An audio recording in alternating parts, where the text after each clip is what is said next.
And we're live. So, welcome to Monday, the regular stream that we have at 6 p.m. Eastern every Monday, unless there's a rare exception. And I would let you guys know in the community.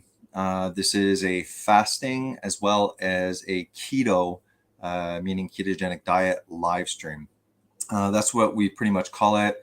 There's also a carnivore option that I can coach as well and help you guys out with that, which is basically a ketogenic diet minus the side dishes of plants, fruits, vegetables, nuts, seeds, and things of that sort.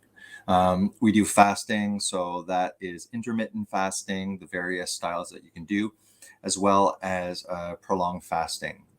We've had I've coached a gentleman that did twice, up to 24 days fasted. That was his. That's what he wanted to do, and I said, well, anyways, I'll help you out. Make sure the electrolytes and things like that. And when it comes to fasting, my rule is if you feel anything but amazing, stop. There's no point, in trying to, I don't know, do an ego flattering thing where you're pushing the limits. Just trust your body and then go from there. So we do as well low carb. If you're not aware what a ketogenic diet is, there's foods that we eat that have three major macronutrients. So when you're eating food, there's possibly protein in that food, carbohydrate, which we could call glucose, which in a way is not completely accurate, but we could refer to it as sugar. Not just limiting that to like white table sugar or anything like that. I think my wife is coming. Yeah, that's okay. Wow. They might hear the conversation.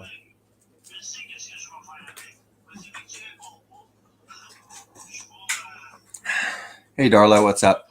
Just giving a quick rundown. Why? Darla, the wrench master, so watch out. She has her eyes on you. Okay. She follows my dictatorship. Are we okay?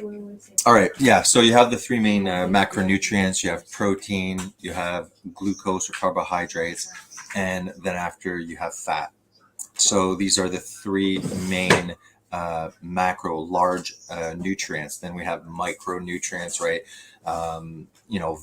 Vitamins like water soluble, fat soluble. Let's throw in as well the minerals and electrolytes. So we've been told for a good 70 plus years the idea of limiting fat because fat makes you fat. Fat is also horrible. They've been telling us for your body, it'll give you heart attacks and things like that, as well as the reduction over the last 7 years of fat. We've been encouraged to avoid the small amount of fat that we do eat through scare tactics and propaganda to consume these industrialized plant oils, which human beings have never ever until the 1930s consumed, and we've never been sicker.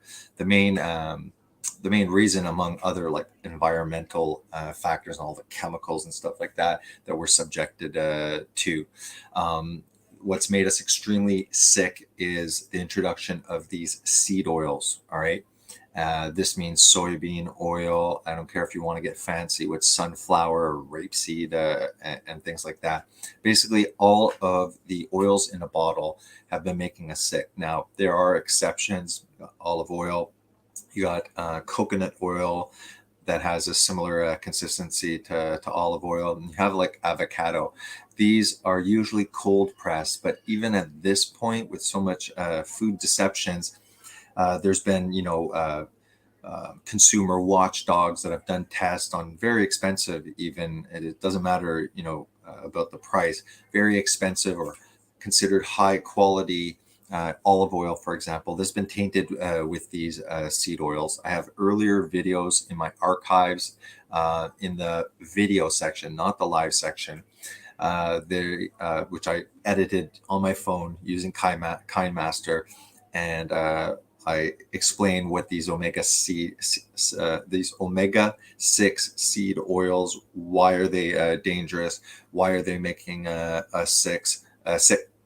And so that is a huge factor in heart disease, and pretty much most of these modern diseases that were not suffering from only, maybe a century and a half ago. Then after, when they reduced so drastically the fat, they just ended up pushing in a lot of the carbohydrates in the form of cane, sugar, very refined forms of sugars added into there. So we're being told, you actually need to start limiting your protein.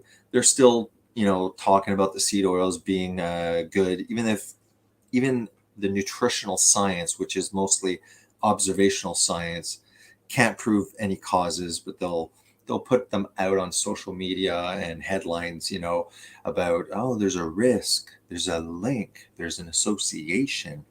All these don't prove causation anyways, but the public will interpret that, or the majority, as, oh, it causes. So yeah, avoid the seed oils. If you're coming here with an omnivorous diet and you don't want to do keto or anything like that, what I would suggest, and what I think, although there are, let's say, variations between individuals, but overall there is a human appropriate diet, just like there are for the various animals. So it is usually mostly animal based, and it's not necessarily in our past every single form, from pork chops to fish to beef to it.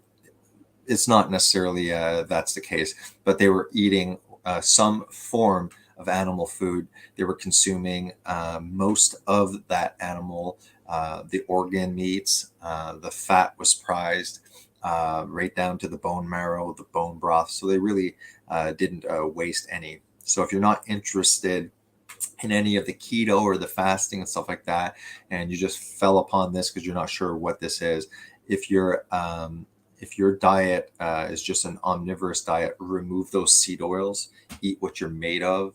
Your plate should be mostly animal food, and if you like fruits and vegetables and things like that, as long as you're eating the majority animal food, you're probably not going to over consume carbohydrates, and we'll leave it at that. There's archive videos. My oldest one, or the second one I made, is like an introduction to the ketogenic diet.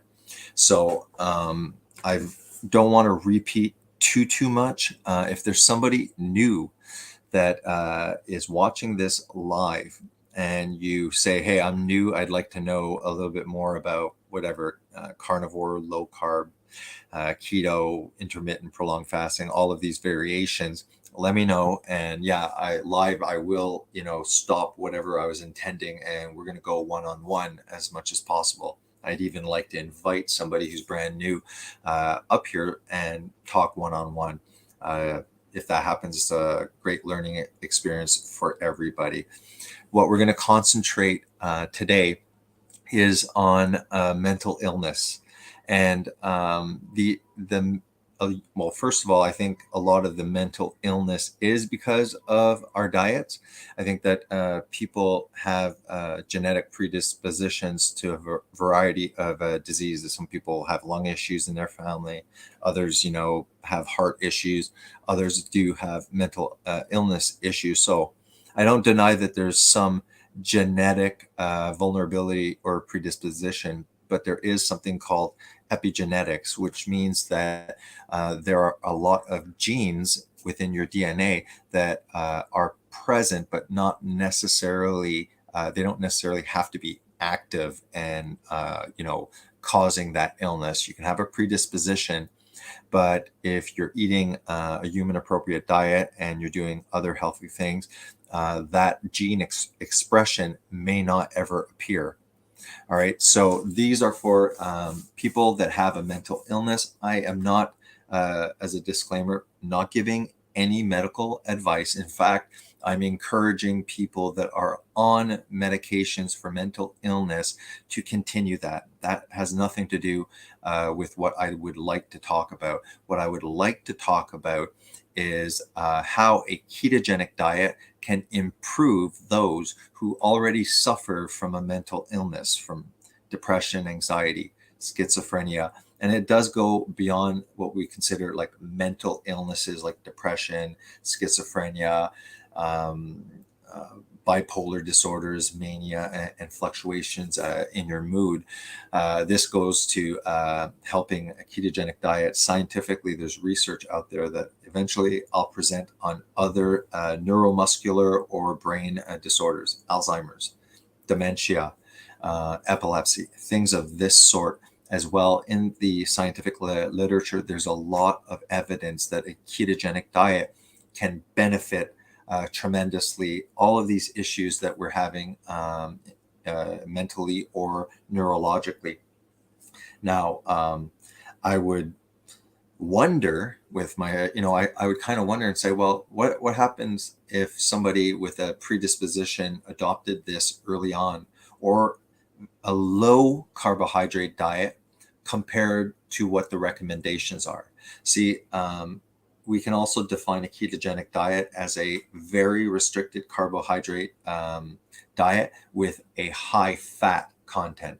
And I think that that can be deceptive. I think that when we're talking about a ketogenic diet, yes, in fact, it is very restrictive in the carbohydrates, but I would call it a higher fat diet, not necessarily a high fat diet that gives the image that is obviously peered through the lens of fat is going to kill you.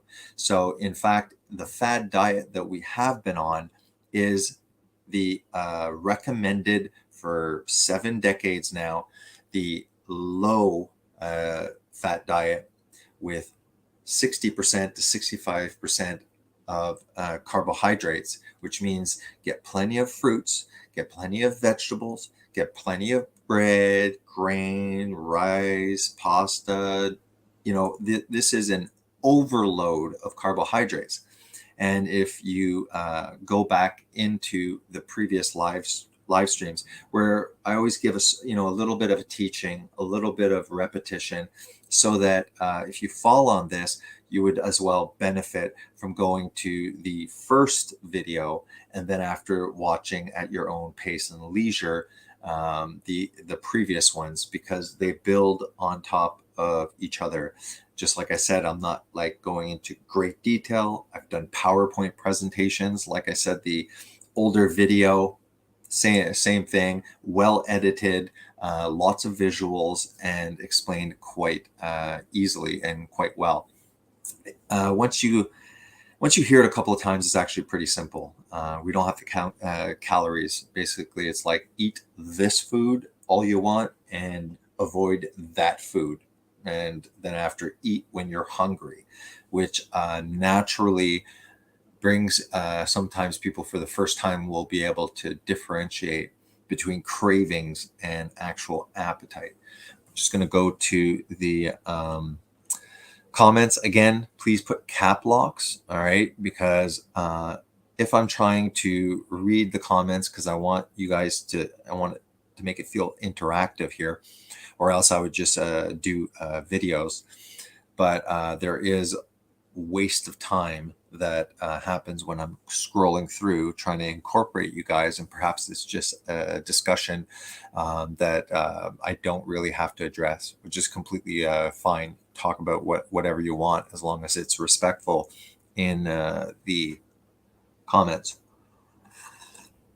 Sorry if I'm talking fast. I'm trying to get a lot of the introduction done. As I showed you on the comment section, there's my Patreon. Listen, if you click the link and it doesn't send you directly to Patreon, just copy paste it and then throw it up where it says HTTP, and you'll get to the site. There's been issues. Darla's been like, when you click on the link, it doesn't work. So sorry, that's not what I'm not implying that's what your voice is. You don't want to anger the wrench master, you know. It's like, don't do that. It's $350 American, I believe, per month. And there, I look at my Patreon obviously every day. I will. That means every day, if you have the questions, if you want some more, a little bit of coaching one-on-one. Perhaps you're embarrassed coming on here and you have tons of questions and things like that. I used to give my email, and then through the email, sometimes if I trusted you, I'd give my messenger. And what happens is I'm just everywhere saying the same thing over and over. That's why initially I started the YouTube channel. It was called Fast Keto Prime. I had such a dramatic change and improvement in my health, as well as weight and my relationship with food, that I was very passionate. Felt like initially I found a secret weapon. And then after, I became very sad because I saw a lot of people that were still trying to eat less, move more, which makes you completely starved, which in the end ruins your metabolism. And that is exactly what they want. If you look at Weight Watchers, if you look at a wide variety of, out of desperation, these people go there. It's complicated. There's numbers, there's marking systems. There's one in Canada called Herbal Magic. They're basically just trying to sell you supplements. We're talking about like hundreds of dollars per month. Yeah, I would appreciate, $350, and I'll do everything one-on-one daily. And I'll also, on the Patreon, I make videos. So if I notice that you post a question, I might actually just make a video really quick and post it, because if you have a question, very often other patrons may have a question. I'm just going to share the screen.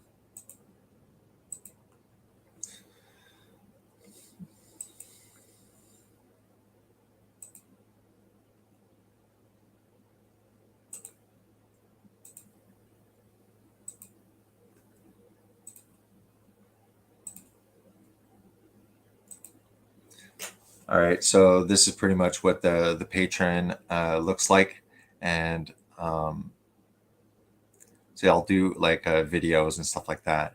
So, like I said, I'm not sure. Initially, I was like $5. I think it's $5 Canadian per month, which ends up being $350.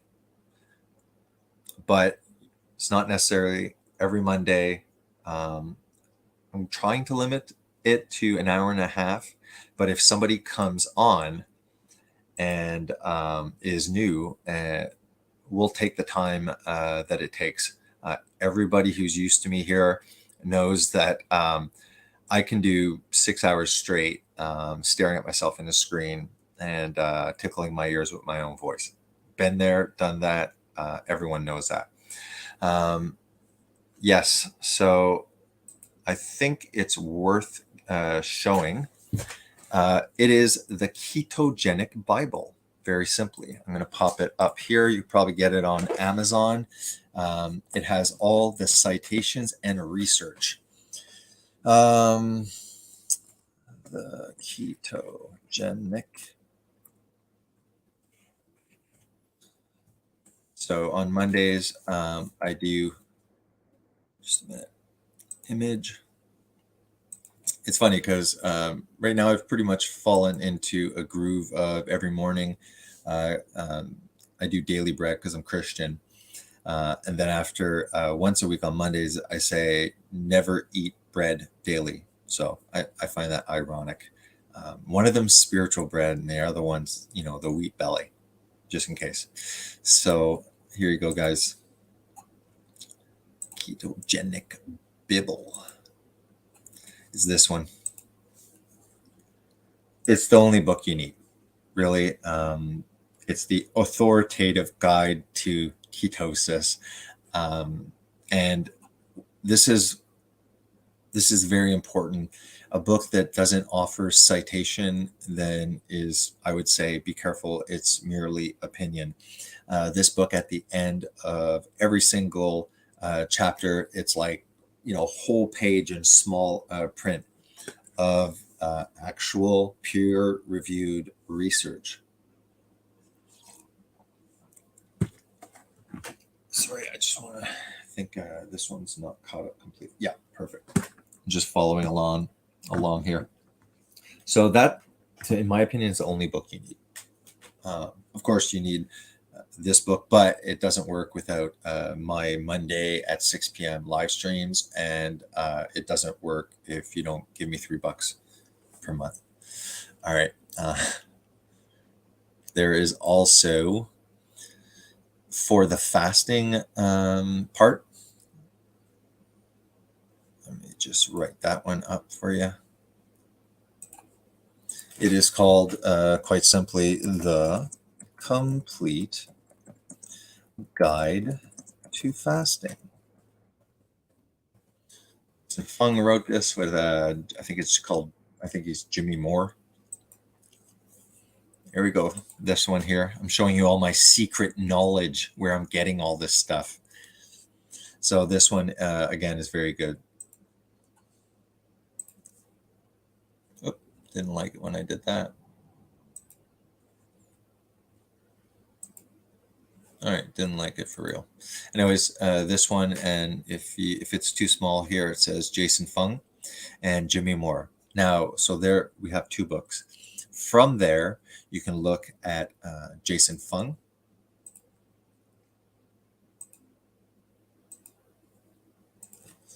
Jason Fung. And Jason Fung is a nephrologist from Canada. I think he's based in Toronto. And he uses fasting, I guess, under medical supervision. And yeah, so when intermittent fasting and keto exploded onto the scene, he was very popular. So I learned a lot as well with Jason Fung. He's quite renowned. There's a lot of good stuff on YouTube. So you can go, check that as well. So yeah, he's a nephrologist, and he has a clinic where he reverses type 2 diabetes, or maybe we should say fasting. He puts into remission, because once you have developed insulin resistance, you can put it into remission. But you return, you're going to develop again, meaning if you return to higher carbohydrates, eating meals, 3 per day and snacks, and because you have more cravings and you have trouble fasting and stuff like that, it will come back very, very easily. So Diet Doctor as well. That's a very good site. Diet Doctor, a lot of free information there as well. Yeah, those are, I think that's all you really need. Ketogenic Bible, the introduction, or the complete guide to fasting. Jason Fung has the obesity code that I read. He has the diabetes code also. Maybe I'll just pop that.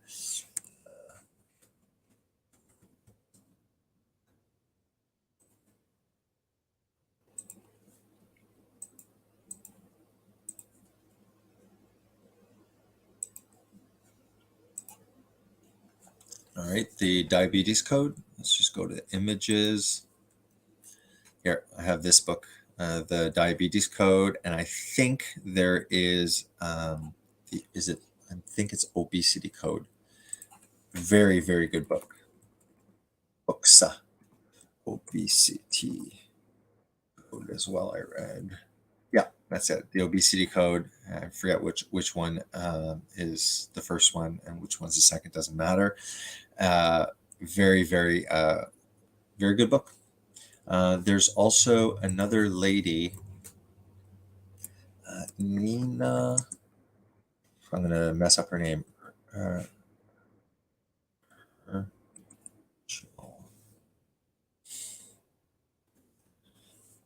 No, that didn't work. Nina, the Big Fat Surprise. So this is her. I have this book that I read. Another. So the other ones are must-haves, and this one is highly suggested. And she's I think she's like a investigative journalist, but she's a huge proponent of low carb. She yeah. So go on YouTube, check her out too. Very good. So yeah, Jason Fung's going to be there as well. Okay, enough of that. Just gonna. I hope I was showing that. Yeah, I was. All right, so that was a response from my friend Rod R. All right, I hope you're still here and you saw that. Hey Kai, the other Lord of the Wrench.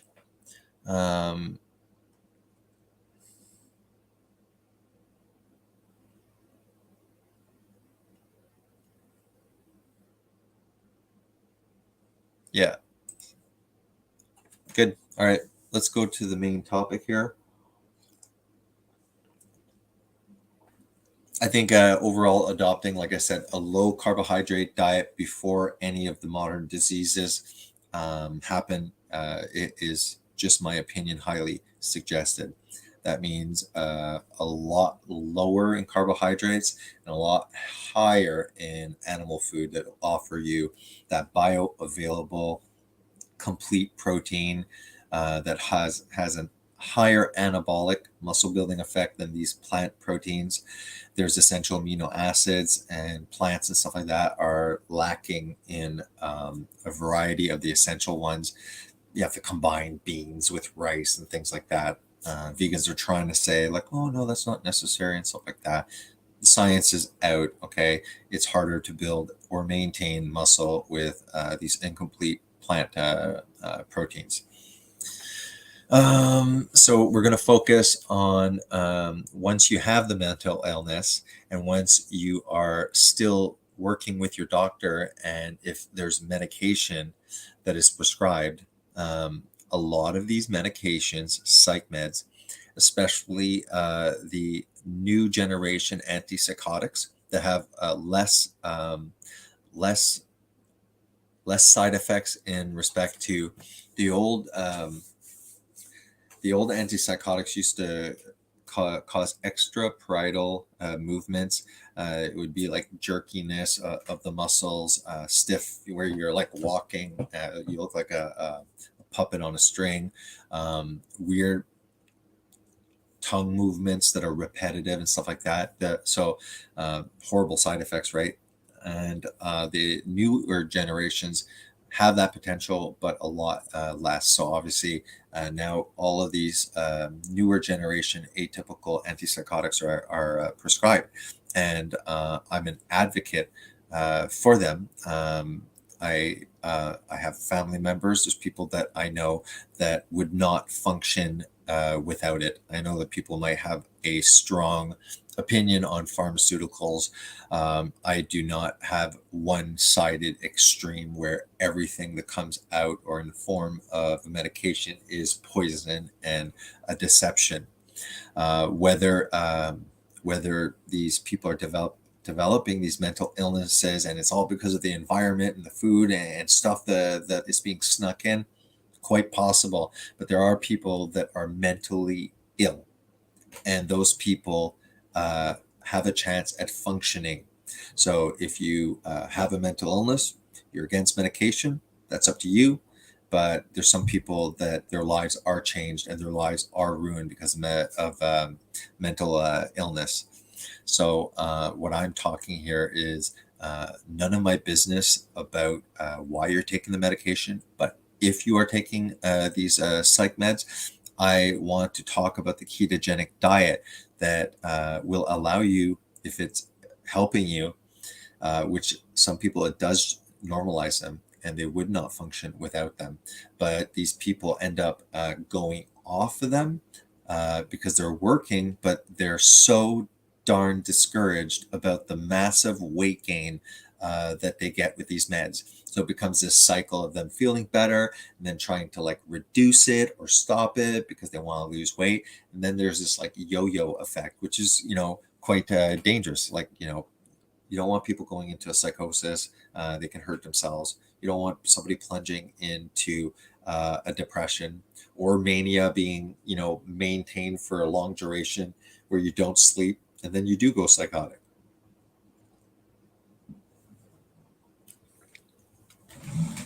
So there are people that are on these antipsychotics or SSRIs, the antidepressants as well can cause weight gain, kind of focusing on the antipsychotics because they create the most dramatic weight gain. So I do have some stuff popped up on a PowerPoint presentation. We're 30 minutes into the video. Sorry again if I'm like trying to talk fast. I want to like get this an hour and a half, no more. Like I said, unless somebody comes up and I really, will take the time, 3 hours if it takes having a conversation to get you on track.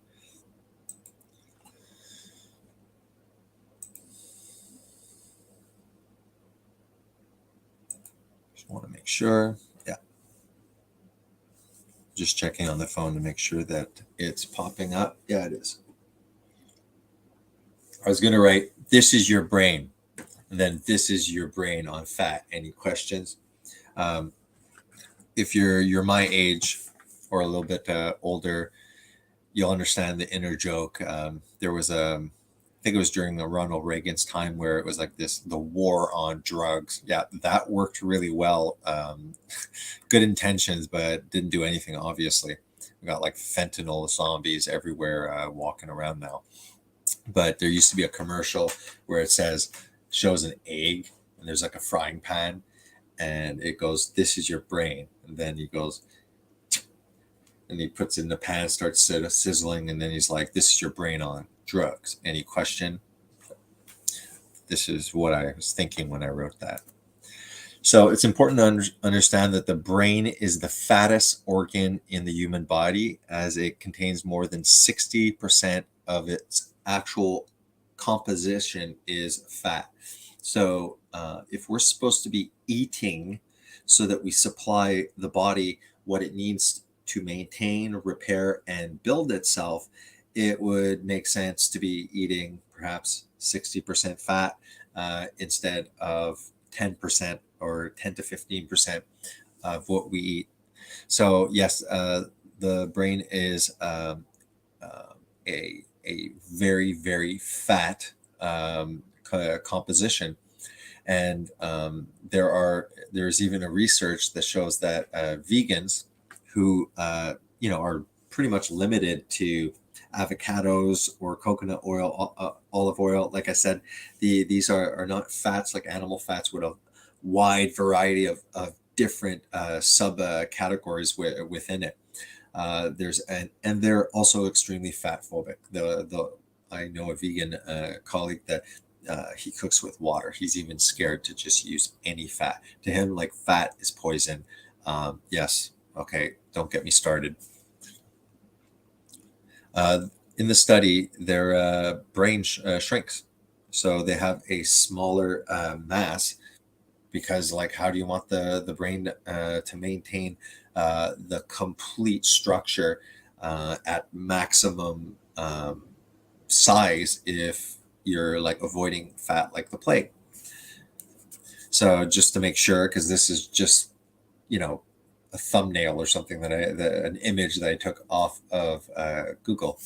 But there, here is Psychology Today. So it says, yeah, indeed, approximately 60% of your brain matter consists of fat that creates all of the cell membranes in your body as well. So 60% of what your brain is fat, and every single cell has a lipid layer. Hormones are lipids as well. When we talk about lipids, are fat. So fat is everywhere. We need the fat here for the brain. We need fat for enzymes and hormones and various molecules. Our whole nervous system is lined with a myelin sheet, which is fat, and cholesterol is a major component of it. Vessels, fat. So everything is fat, fat, fat. That's why if you are consuming fat and you're eating compared to what is recommended, not necessarily ketogenic, but like keeping carbohydrates maybe 50 grams to 100 and stuff like that, or consuming carbohydrates strategically when you're going to be more active, or things like that. I'm not talking about carbohydrate use in bodybuilding and stuff like that. That's another story. And again, it still applies. They use carbohydrates strategically as well.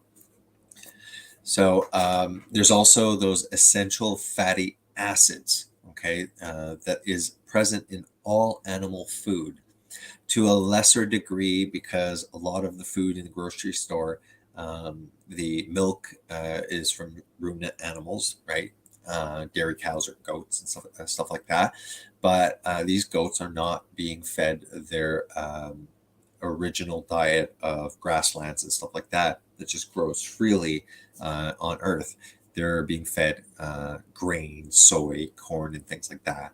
So overall, if you're in a grocery store, please eat all of the animal food, but understand that you should try and go one step further and find sources that are, within your reach of animals that are grass fed, if they're ruminant animals, that the animals aren't just being shoved with all of these grains. Chances are ruminant animals that are being grass fed, they're being raised a lot more ethically, because the farmer's taken advantage of all the nutrients in the grass that's outside. So it's a win-win situation.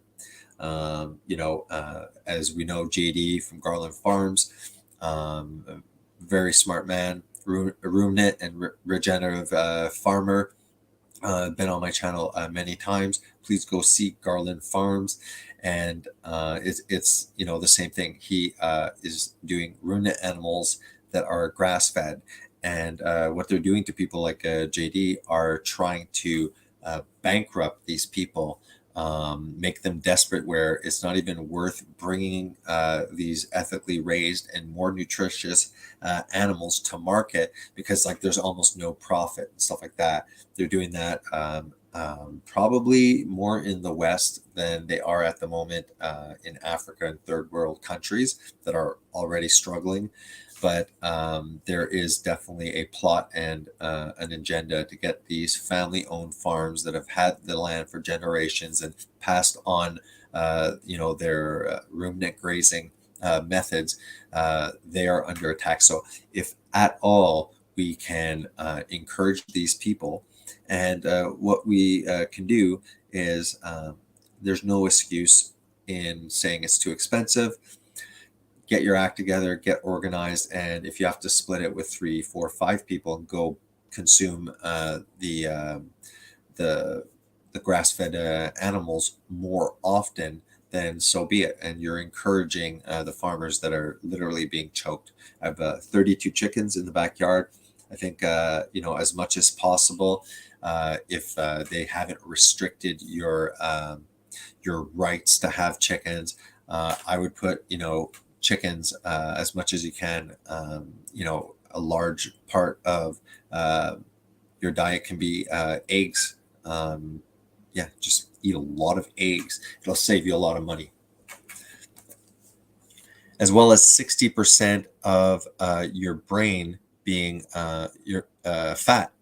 The other thing, right, that they say that is going to kill you, right? The cholesterol.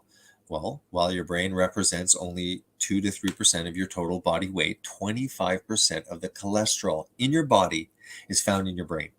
So do you think we should be limiting dietary cholesterol, like they've been scaring us, about butter, about eggs? Oh, you got to limit your eggs. You'll see Time Magazine, with, bacon and eggs with a sad face, and then it's like all of a sudden, 5 years go by, maybe 10, and then all of a sudden it's like, hey, butter and eggs are back, and then after they come back, it's like, no, it's bad again.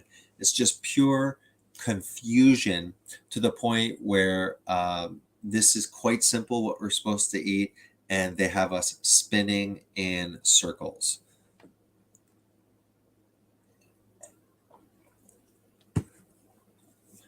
So 25% of the cholesterol in your body is found in your brain, where it plays an important role in such things as the membrane functions, acts as a antioxidant.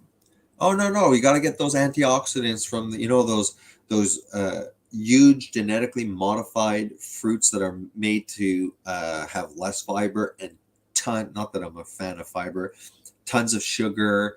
It has like probably hundreds of various contaminations from the chemicals that are used. Why is it that wild berries and stuff like that, you almost have to eat them immediately or they turn to mush the next day? But we have blackberries, raspberries, strawberries that seem to last. They're harvested, they have to be transported, then they have to be placed in the grocery store, and then you have to buy it. How many days and why do they last so long? So it's just something, antioxidants and stuff like that, liver, as well as cholesterol, have antioxidants. And to be honest, like antioxidants, your body uses oxygen, and there are byproducts of your body using the oxygen, and that is oxygen radical species. These are what the antioxidants are used to neutralize. So we have natural antioxidant pathways that can take care of all of these radical oxygen species, all this natural oxidative stress that our body creates, we can handle. But when we start adding things that are highly oxidized, like the seed oils, then after it is like an overdose where the body's not used to, like the body can handle the normal amount of oxidative stress. That's the byproduct. But then you go and you start eating things that humans have never eaten, that governments are making a fortune off of. And then after you start having too much of this byproduct, and then that causes cell damage, inflammation, DNA mutations, and things like that. And cholesterol serves as the raw material from which we are able to make things like sex hormones, progesterone, estrogen, cortisol, testosterone, and even vitamin D. So, when we talk about getting vitamin D from the sun, it requires cholesterol. It's funny, eh? Everything that the body is made of and uses seems to be killing us. Oh dear. So here we have from PubMed, essential fatty acids and the human brain. Reading quickly the abstract, the reason that I'm getting into the fat part is because of the mental illnesses that we're going to talk about. The reason that likely these genes are being activated, among other reasons, is I think the lack of fat in our diet. And we'll see, because what does all this fat do for the brain? The human brain is nearly 60% fat. We've learned in recent years that fatty acids are among the most crucial molecules that determine your brain's integrity and ability to perform. Essential fatty acids are required for the maintenance of optimal health, but they cannot be synthesized by the body and therefore must be obtained from dietary sources. Clinical observational studies, see, remember those observation studies? Love them.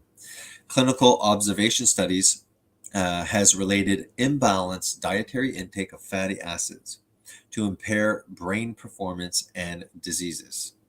Most of the brain growth is completed by 5 to 6 years of age. The essential fatty acids, particularly the omega-3 fatty acids, are important for brain development during both the fetal as well as the postnatal period. Dietary DHA is needed for optimal functional maturation of the retina and visual cortex, with visual acuity and mental development seemingly improved by extra DHA. Imagine vegans do not have DHA or EPA in their diet. They have seeds that are a plant version of what we would consider omega-3. And what they are is not EPA or DHA, but they're precursors that need to be converted. And the conversion rate can be at best 6 and as low as 1.5% on average. So you can imagine that now you know why they're pushing for the animals, for the environment, this heavily restricted animal food diet, creating all sorts of frankenfoods and stuff like that, like Beyond Meat, very excited about, taking cell cultures of, bovine or cows and creating basically cancerous slabs of protein and saying that this is as good as meat from a living actual cow that's been eating grass all its life and fermenting and converting that into pretty much all the nutrients that the human body needs. So control the food, control the people, and that means the people's minds as well. All right. They want our faculties to be diminished, and wonderful if a mother is not eating animal food for the animals. And, it's like, yeah, wow, you're a saint. Thanks for caring about the animals. You just made your kid suboptimal.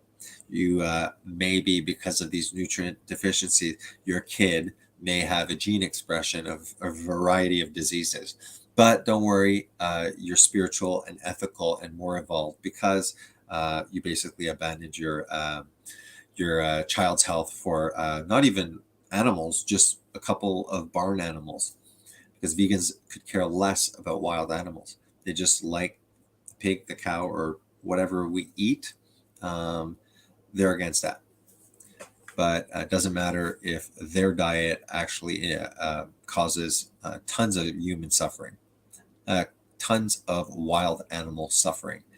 If you want to see the master, speaking of this, JD dedicates pretty much his whole channel, unlike mine, to speaking out against veganism, against their lies. And he recently, the last one, he must be busy, but about a month ago, he actually interviewed somebody who was previously, I believe, a vegan. So Garland Farms, go check that out, like I said before. So dietary DHA is needed for the optimal function maturation of the retina and visual cortex, with visual activity, acuity, and mental development seemingly improved by extra DHA.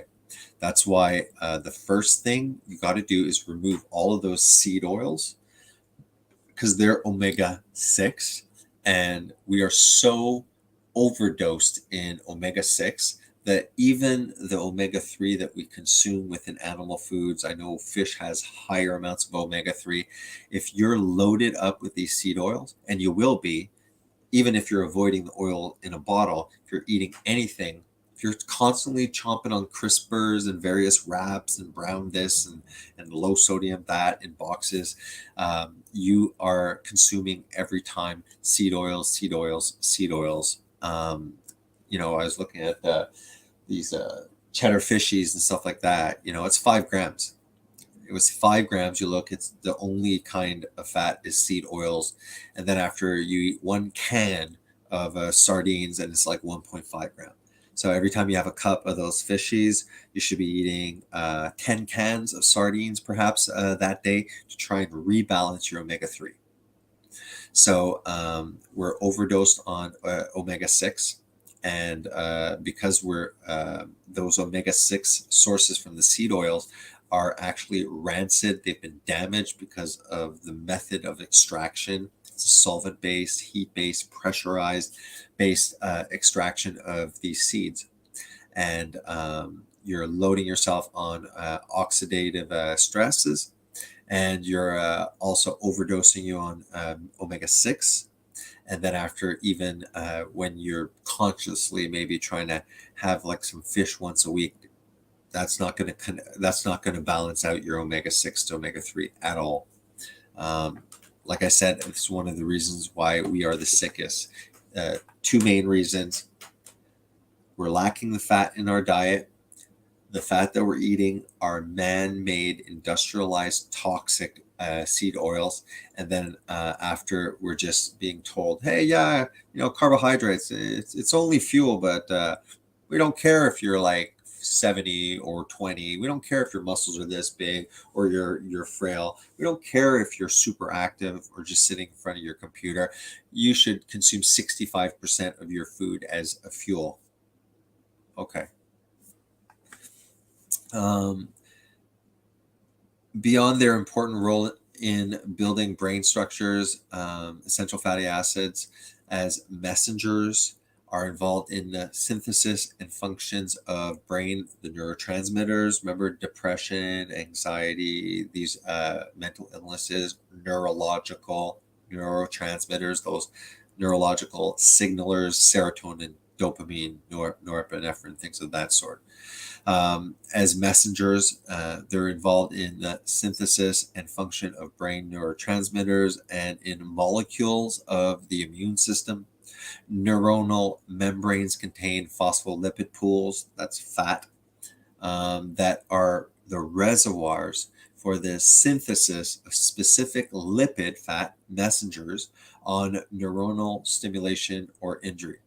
These messengers, in turn, participate in signaling a cascade that can either promote neuronal injury or neuroprotection. The goal of this review is to give a new understanding of how essential fatty acids determine our brain's integrity, performance, and to recall the neuropsychiatric disorders that may be influenced by them. As we further unlock the mystery of how fatty acids affect the brain and better understand the brain's critical dependence on specific essential fatty acids, correct intake of the appropriate diet, supplements, don't trust the supplements. Who knows if it's rancid and the quality of those omega-3 fish oils and stuff like that. Buy cod liver in its own oil. It's in a can, probably similar to where your sardines and mackerel and things are. Worst comes to worst, and buy it online. A can of sardines has 1.5 grams of the omega-3s, and a can, if you drink the oil and you eat the cod livers that pretty much taste fishy and they're very gelatiny, it's 15 grams. So that's what I often say is, have some cans, hey, once or twice, a week, at least once a week, boom, 15 grams. And it has high vitamin D, it has a lot other benefits to it as well. So here's an example of antipsychotics, Seroquel.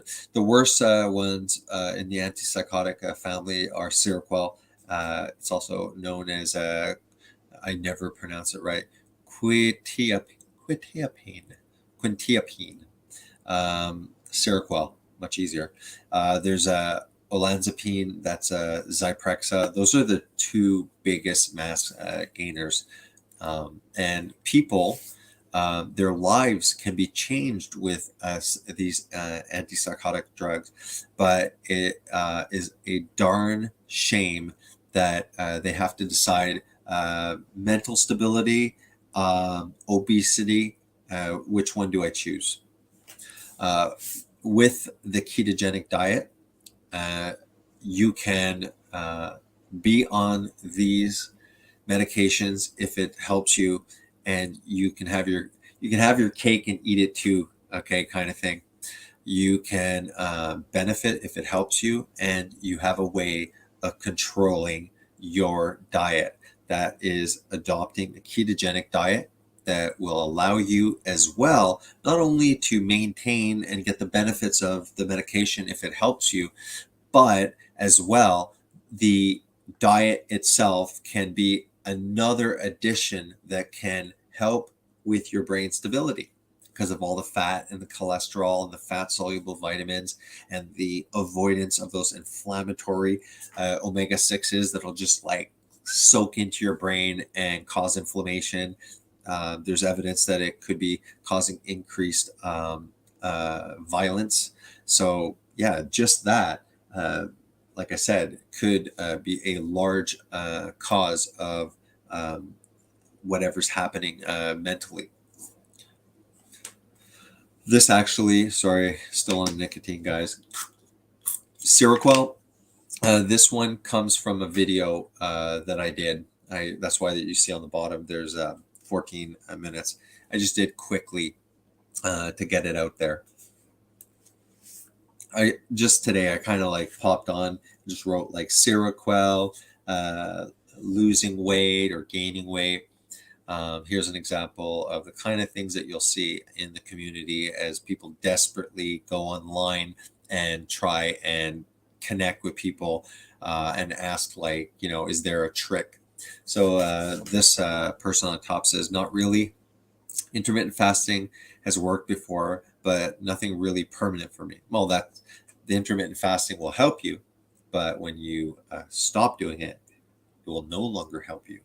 But intermittent fasting alone, or even trying to do prolonged fasting, the issue is that these medications not only affect your metabolism and your hormones and a wide variety of metabolic issues, they signal to your brain that you are ravenously hungry. It's like you just smoked a pound of marijuana worth of munchies. So people say that, no, I'm not hungry at all. I take it, and suddenly I feel that it's starting to hit, and I'm craving like crazy for sugar. Now, one of the possibilities is that perhaps some of them cause a spike in insulin, and then the insulin is secreted where your blood sugar is likely at normal baseline. And then after the insulin spikes, but you haven't even eaten anything, so you get a bit of hypoglycemia, lower sugar, that creates the insane munchies for sugar. That could be doing that. And it's further exacerbated when you take long-acting versions, because at least the immediate release versions of many of these medications will cause this hormonal metabolic effect, and it'll you'll get over it. But sometimes the extended release will create that effect all throughout the day. So your medication that's helping is creating exactly like eating constantly. So these people are feeling better perhaps, but their insulin level is never reaching baseline. So what is that? Well, chronically elevated insulin causes insulin resistance, causes weight gain. Your insulin is an anabolic hormone. So if your medication is creating a chronic anabolic state, then you need to get to a catabolic state for weight loss.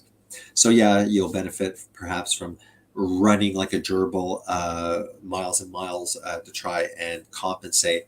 But with a ketogenic diet, because you're being fed ketones. So even if you have the insulin spike and your ketones are elevated and you're getting fuel from the fat ketones, then if you get that dip in your sugar while it's hitting, you're not going to have munchies as much. Tricks, let's say a lot of these meds you are prescribed at night, the majority of the amount perhaps, go eat a very heavy animal base with fat, with a lot of animal food. So you're full, take it, and you're in ketosis, and on top of it, you just had a very large meal. You will be able possibly to completely correct these insane food cravings that people get. Just like patients, just like obese people, yeah, okay, there are some that are just gluttons, okay, but there are some really that their hormones are really working against them. They've been lied to. They've tried previous calorie with a lot of discipline, a lot of willpower, and they plateau because the within a year, your body won't allow you to indefinitely lose weight with a 500 calorie restriction.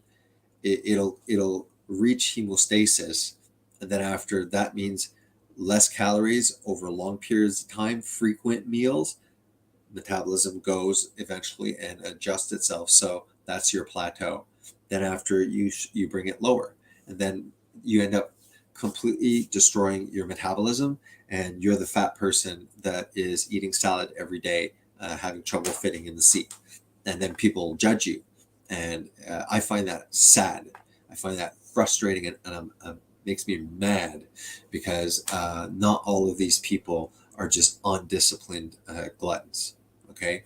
I think a large part of this body positivity movement, where excessively large, individuals, morbidly obese, 400 or 500 pounds, are embracing this, and starting like a cult like thing where it's like, no, it's healthy. It's not even true that it causes heart disease. I think, well, TikTok, social media is making everyone crazy, but I see that movement is being fueled on these quick apps and stuff like that by a complete frustration and a complete demoralization, and just broken spirit of saying, well, you know what, screw this, and I'm gonna embrace it. It's a lie, it's a delusion, it's horribly dangerous. The body positivity movement. I um, I helped my parents because they were overweight, and my mom struggled most of her life. She had low thyroid hormone, so that lowers your metabolism and stuff like that. And when I told them and encouraged them to do a keto diet and stuff like that, and the fasting, it 1% or 2% had to do with, oh, because you're fat. It all had to do with, I know I want you to be healthy. I don't want you to die of the diseases related to obesity. I lost a lot of weight, and it's not comfortable when you have extra weight and stuff like that.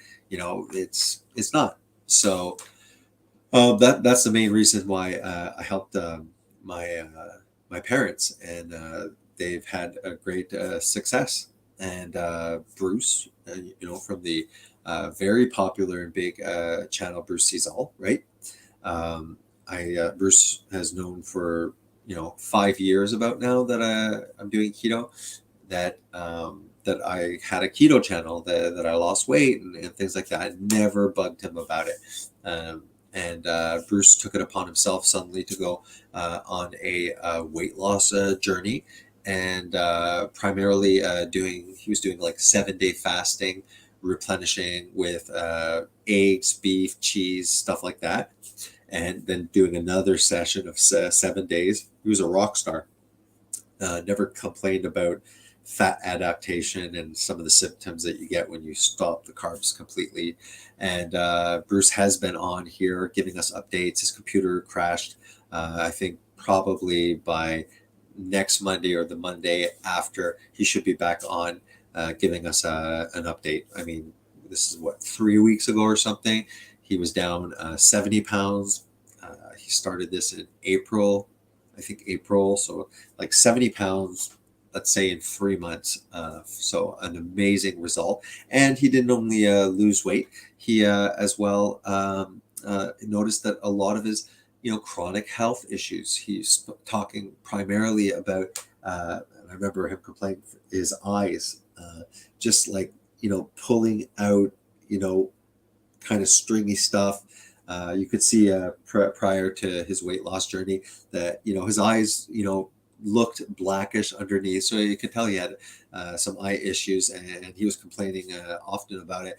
And unexpectedly, so it's not a placebo effect, he was like, wow, like there's a drastic improvement in my eye condition. I think he even said that it was like not even bugging him. He seems to have it return somewhat, even just with animal food. So it'll be like super good to find out an update soon, probably 2 weeks or less. Al says, because of the weight gain and other hormonal factors, I'm insulin resistant, which makes matters worse. Another thing, Seroquel gives me the munchies. If I don't go to sleep immediately after feeling drowsy, I will automatically inhale any food to scratch the cravings. As soon as I feel the wobble of them kicking in, I need to go sleep. This is somebody else responding. Need to go to sleep right away, or I will plow through the kitchen and destroy everything. My Fitness Palette says, hi, I was wondering if anyone on here has been successful losing weight while being on Seroquel.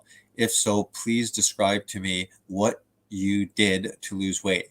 I haven't started trying to lose weight yet, but I'm concerned that it will be even harder to do while on this medication. The response was, honey, I was taking Seroquel extended release for over 18 months. I gained over 80 pounds. When I tried to cut the cravings, I was able to lose 10 pounds, but it just immediately came back. So it's like you're using your willpower, okay, to overcome these signals caused by the medication that you are ravenously starving for sugar. That really is not cool. That's not probably very fun to be fighting off. And that's what happens, right? Oh, put on 80 pounds really easily. Try to control the cravings, move more. Maybe you're successful a little bit, but it's only for a certain amount of time. And the cravings are not going away. And you're going to relapse. After my twins' uproar, I went to my doctor and he took me off of it. I immediately lost nearly 10 pounds and I did not want to eat a thing. So I was like, oh, okay, so I'm not a glutton, right? It's the medication. It's a side effect. It's giving a false signal that you're starving, and that is very, very hard to overcome. Now, here we're looking at a medication that is doing this signal, but to a large extent, humans, once they're metabolically sick from listening to the experts, they are also all screwed up, all messed up with their ghrelin. There's various leptin, ghrelin. These are hormones that tell us when we're full, that tell us when we're hungry. We can have a huge derangement in hormones. Maybe the derangements is because hormones are fat and we're not eating any fat. Anyways, the whole point is, again, fat people, obese people that you see and maybe, judge, those people might have tried and had more willpower than anyone here, but they are discouraged. They were lied to of how to lose weight. They're lied to of what they should eat. And at that point, those people may have their own body screaming that they're hungry. And that's not their mind just going, oh, I could go. It's telling them, I am starving for this. And this is part of the metabolic conundrum that these people get in. And it's, again, very sad, very unfortunate. Why am I doing specifically this keto stream? It's so that people can understand that your best chance, and this is anecdotal, but I know that it has been successful where everything else was not. And automatically, hey, there's studies out there that it has an antidepressant effect, the ketogenic diet, that it has a mood stabilizing effect, the ketogenic diet. So perhaps your symptoms, along with the medications, will improve. And perhaps after a few months and stuff like that, because you're perhaps more stable, perhaps you, just like Bruce and me and a lot of other people, have had such a drastic change in not only weight but health ailments. Maybe with your doctor, you can end up starting to reduce it. Here's another one. Again, I just went Google forum and stuff like that, trying to get some examples of what you will see in these forums. Hello, I'm a college student and in my early 20s. I recently have been through some really hard times, and Seroquel seems to be the only thing that keeps me relatively doing well. However, I'm really worried about the weight gain. Because of stress and my depressive episodes and being on Seroquel last semester, I gained 25 pounds. I used to be 120 pounds skinny to 145, 48 with a thicker waist and hip area. I can't fit in a lot of my clothes, but I walk around 30 to 60 minutes. Sure, it'll help, but it's not going to fix it. A day up and a downhill for schools and restrict my calories. I'm really scared to gain weight. Does Seroquel increase the appetite, or does it actually do something to your metabolism? Yeah, it does both. Is there a way to get around it? Yes. Follow my Monday 6 p.m. Eastern streams. Join my Patreon. If there is a way to get around it, should I adopt a diet? A lot of people say like, oh, diet. First of all, there's a definition. If you look at what diet means, it means two things. It could be a way of eating to lose weight, but diet just means what are the staple foods that you eat. It's not necessarily a ketogenic diet. Isn't necessarily, oh, I'm using that to lose weight. It could just mean that the diet that I use, that I eat, the staple, the regular food, follow a ketogenic, a carbohydrate restricted diet. Here it says, unfortunately, a lot of these drugs have those side effects, and it is related with metabolism and the activity of hormones. I'm having the same problem, but with another drug. What I'm trying to do is a diet and a healthy lifestyle. I also walk a lot, and even then, I can't lose weight. Exactly. That's why I'm talking. Maybe mention, because everybody knows people that are overweight and specifically overweight taking these drugs. Please share this live stream with them, this specific one.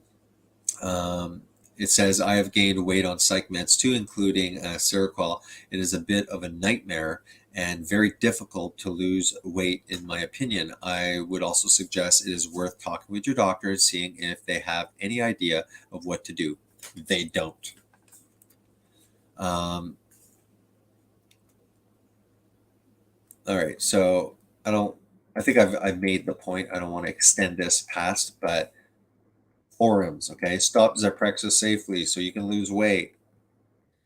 Here are, for example, Seroquel, the side effects that are very common: weight gain, okay, 45%, elevated triglycerides, decreased fasting, high density lipoprotein, those you want to be high, total cholesterol elevations, increased appetite. Sometimes, yeah, you'll get a rare flip where people lose weight, but that's not the norm.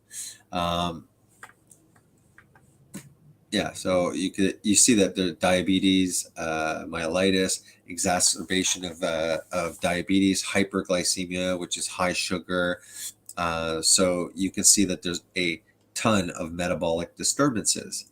Now we look at some of the peer-reviewed studies here, and a ketogenic diet for depression, a potential dietary regime to maintain. That word just means stable mood. Here is ketogenic diet as a metabolic treatment for mental illness. So let's go straight to let's just read it quickly. Ketogenic diets which have been used to treat drug refractory pediatric epilepsy for over 100 years, are becoming increasingly popular for the treatment of other neurological conditions, including mental illnesses. We aim to explain how a ketogenic diet can improve mental illness biopathology. It can improve your biological mechanism that causes these illnesses. The recent findings: psychiatric conditions, schizophrenia, depression, bipolar, binge eating disorder, or neurometabolic diseases that share several common mechanistic biopathologies. These include glucose hypometabolism. So this means people are consuming glucose, but they're having difficulty to use that glucose molecule and create effective and efficient energy. Has to do with the Krebs cycle, ATP, all of these things, the mitochondria, the powerhouse in each cell. These include glucose hypometabolism, neurotransmitter imbalances, right? Why would your neurotransmitters be imbalanced? Could it be that you're just not providing your body the actual raw material that it needs for these neurotransmitters to be built? I don't know. Oxidative stress and inflammation. There's strong evidence that a ketogenic diet can address these four fundamental diseases. It's funny, you'll never see this kind of stuff on your feeds. Always bad fad diet about ketogenics. How pros and cons, or can it be dangerous? Ketogenic, they don't want you to know this. And now complementary clinical evidence that ketogenic diets can improve the patient's symptoms. So here's the summary.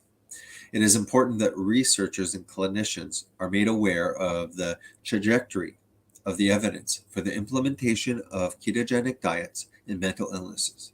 As such, a metabolic intervention provides not only a novel form of symptomatic treatment of symptoms, but one that may be able to directly address the underlying disease mechanism, right? Not treating symptoms, possibly going directly to address the root cause of that disease, the mechanism.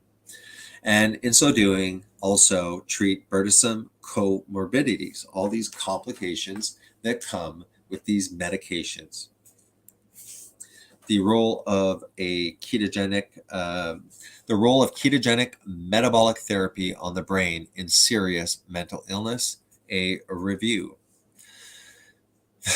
The ketogenic diet, originally introduced in the 1920s. 1920s? I thought it was a fad diet that happened maybe, 5, 6, 8 years ago. A ketogenic diet, originally introduced in the 1920s, has been undergoing a recent resurgence as an adjunctive therapy for refractory means it's unresponsive to the treatment, refractory epilepsy, particularly in children. In this difficult to treat population, the diet exhibits remarkable efficacy, with 2/3 showing significant reduction in seizure frequency and 1/3 becoming nearly seizure free. This is major. And most doctors will not even tell anybody with epilepsy about that. I know I had somebody on Messenger, a guy that was a mechanic when I used to wash cars when I was 16, and he was very distressed. His son, I don't know if he was in his 20s or something, was having seizures. He was very distraught. And I think I don't even think he called me or messaged me. Oh no, we saw each other face to face, and it just happened. And I think he mentioned it because he knows I work at the hospital. I don't think he even knew that I was pro keto, but I immediately told him. I said, "Look here," and I sent him links. And I don't think his son adopted that. And anyways, I didn't infringe further and start getting involved. Like, the guy knows my messenger; he can contact me. But yeah, so again, seizures, these are things, please spread the word, because everybody knows mental illness around them. That your neighbor, your friend, a coworker, someone that's been open, yeah, I have that problems with depression. You notice, keep, I mean, this could be the difference between having a really crappy time dealing with medication and the disease itself, and having freedom possibly. What if you fall upon a parent that has a child that has seizures, and you kind of point them that way, and they are one of the 1/3 becoming nearly seizure free? We can do amazing things. So spread the word. There are several reasons to suspect that the ketogenic diet may also have utility as a mood stabilizer in bipolar illness. These include the observation that several anticonvulsant interventions may improve outcome in mood disorders. Furthermore, beneficial changes in brain energy profile are noted in subjects on the ketogenic diet. Yeah, it's like your brain is not working, and you're using a certain fuel called glucose. Well, you know what? Why don't you switch completely the fuel for your brain? When we're just starting to deal with brain diseases, like seizures, mental illness, psychosis, schizophrenia, like these are insanely debilitating. The quality of your life plummets, and hopefully, being now empowered with the knowledge of this, I would like you possibly to keep your eyes open, and we can maybe help people. This is important since global cerebral hypometabolism is a characteristic of the brains of depressed or manic individuals. Their brain is starving for certain things. Finally, the extracellular changes that occur in ketosis would be expected to decrease intracellular sodium concentration, a common property of all effective mood stabilizers. Trials of the ketogenic diet in relapse prevention of bipolar mood episodes are warranted. What year? See, look, it's warranted. This was published in 2001. So now we're almost 2 decades into it. Doctors, psychiatrists, unless they're in research or something, there's no standard. There's no DSMV, in their little manual and stuff like that of first therapy and adjunct therapies and add-on therapies. They're not talking about this. And if they are, they're very few, and they're smart psychiatrists. It's a darn shame. I was going to say the ketogenic diet, already wrote that. And here's a diagram depicting a basic mechanistic model of the ketogenic diet and its potential benefits. Neuro, biological, and physiological mechanisms of the ketogenic diet are shown in the rectangular boxes, with corresponding effects in the circles. And we'll go through it. The flow chart depicts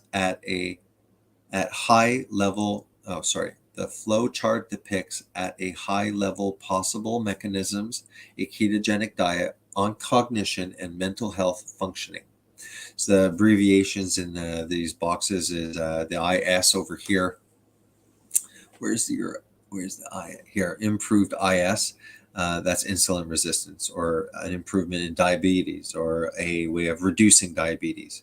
And the ROS, that's what I was saying, the byproducts of oxygen usage, oxidative stress.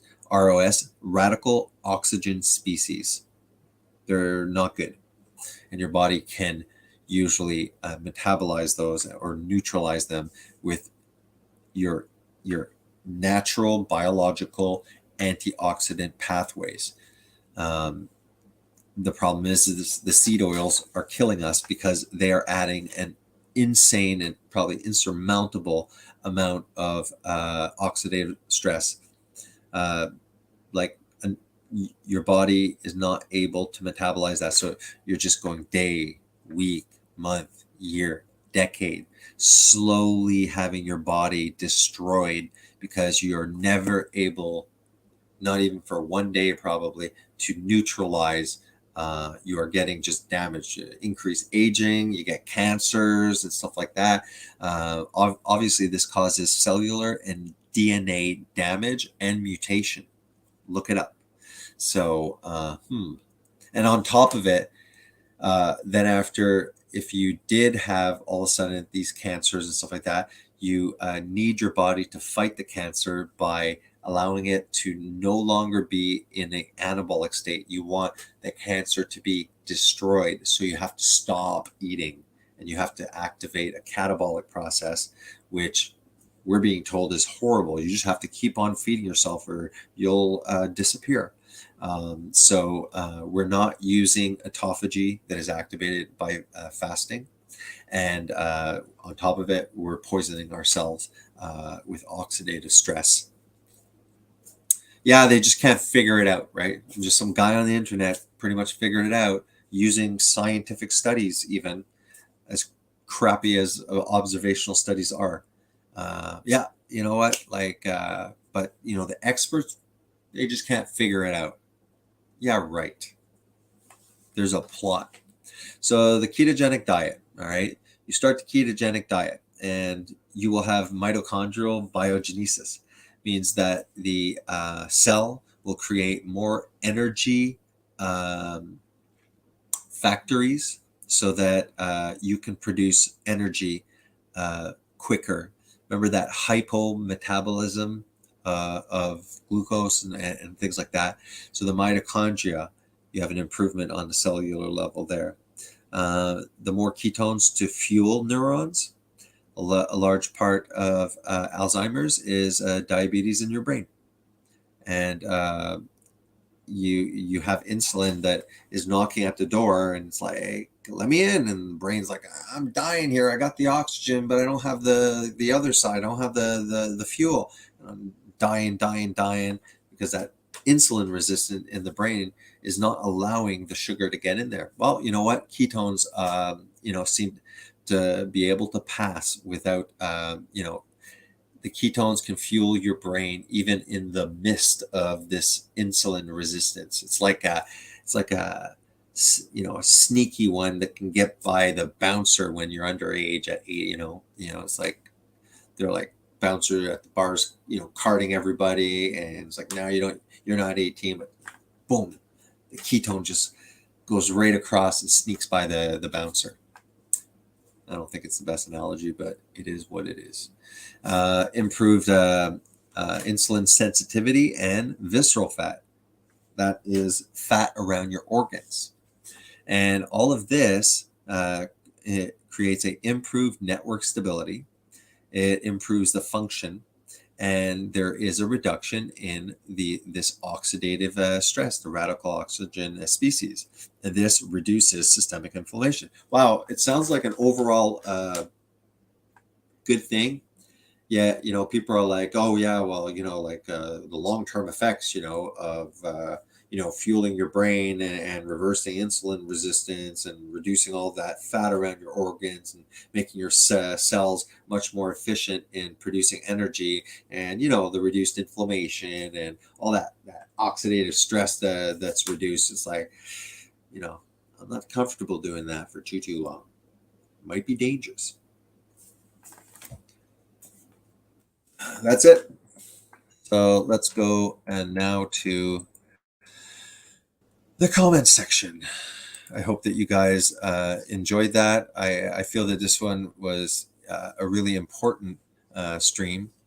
And I hope that it gets shared. Really this one, if you share this one everywhere, just blatantly on your, YouTube, on your Facebook or whatever, this one, I really want to see this one shared, because I know that right now, what all I just said was the doorway.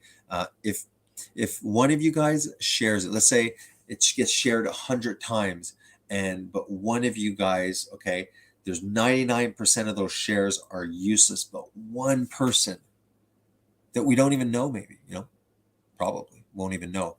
But imagine Like we can like save somebody in a way, save them from suffering, from hardship. And what if this person has children, and now they're stable, and just and that if that person finds out, that person again becomes a fisher of men, will preach this good news, this nutritional gospel, right? Go and preach it to the nations. All right. Just going through the comments, and I'm sending an invite. Please pop on. We are at an hour and a half technically, so might push this till another 15 minutes. I don't know if somebody comes on, we strike up a good conversation, so be it.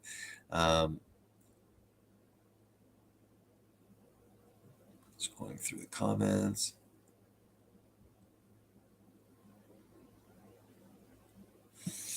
What are your thoughts on coconut oil? Yeah, so I have nothing against coconut oil. It has a similar.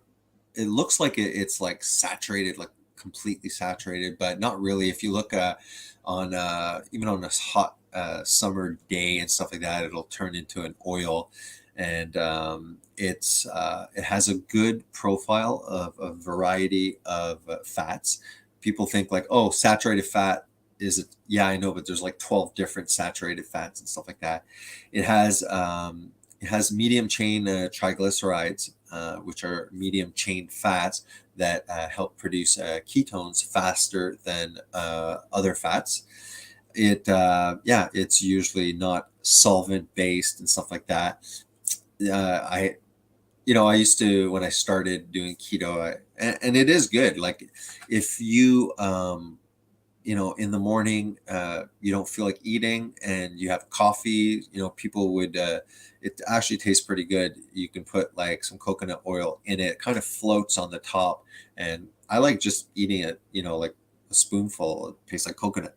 So yeah, coconut oil is fine. It's just, I would cook with stuff like tallow, ghee, rendered duck fat, fats that are like a lot more saturated. I know some people do cook with it. I mean, it's better than cooking with seed oils. So yeah, I have nothing against it. If you enjoy coconut oil and you want to use it, it's a fat, and I think that until I hear, read, or see something different, yeah, there's nothing wrong with coconut oil. Um, oh, really? Darla feeds the cat coconut oil? Interesting, because they're like carnivores. Hmm. Um, Immune system benefits, hairballs, and anti-inflammatory. Oh, are you talking about the cat or you? Um, Unfortunately, all right, guys. So I don't see anybody wanting to come on. There's 6 people. Now's the time to ask questions, and if not, I'm out of here.